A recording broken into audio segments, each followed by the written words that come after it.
Παρουσιάσεων συνέχεια λοιπόν. Σε αυτό το βίντεο θα δείξω δύο πολύ χρήσιμα πραγματάκια, παρελκόμενα να τα πω έτσι, στη τεχνική του casting. Αυτό είναι ένα bite clip.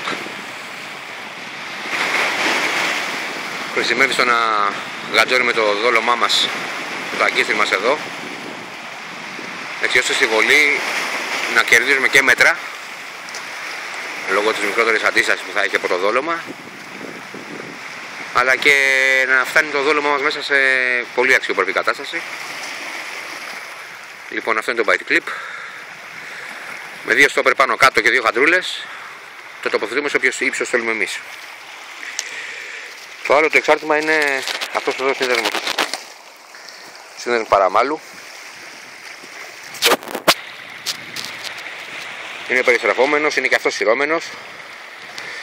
Στην προκειμένη περίπτωση εγώ τον έχω κάνει σταθερό, αλλά μπορεί να γίνει και αυτός σειρώμενος, να πηγαίνει έρχεται πάνω κάτω.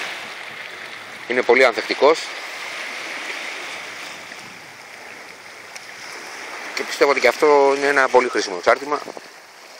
Χειροποίητο φυσικά και πάλι είναι χειροποίητα.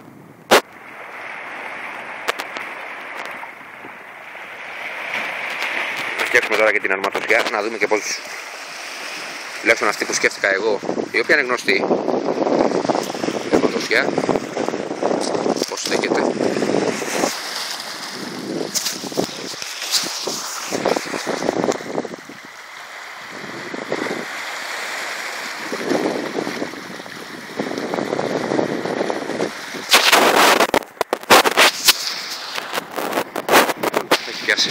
Έχουμε δολώσει, καταρχήν να πω ότι έχουμε δολώσει άγριο κόκκινο, βουτυγμένο στο παλαμποκάλευο. Το σημαντικό αυτό, για όλα τα κουλίκια με αίμα. Έτσι. Η αιματοσιά μας είναι έτοιμη. Όταν θα κάνουμε τη βολή, όταν θα κουμπίσει το βαρύδι στη θάλασσα, θα λυγίσει εδώ η πετονιά και αυτό θα απελευθερώσει. Είναι δοκιμασμένο 100% ότι απελευθερώνει. Είναι γίνει άπειρες δοκιμές. Και με αυτόν τον τρόπο μπορούμε να κάνουμε την πιο δυναμική βολή που μπορούμε να κάνουμε. Και δούμε πολλά μέτρα στο πέρασμά μας. Και φυσικά δεν θα έχουμε κανένα μπέρδεμα. Λοιπόν, για να κάνουμε τη βολή τώρα.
Έγινε και η βολή.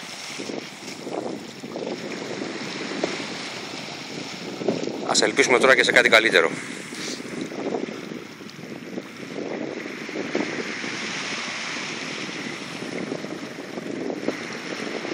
Θα συνεχίσω και με άλλες παρουσιάσεις εν καιρό.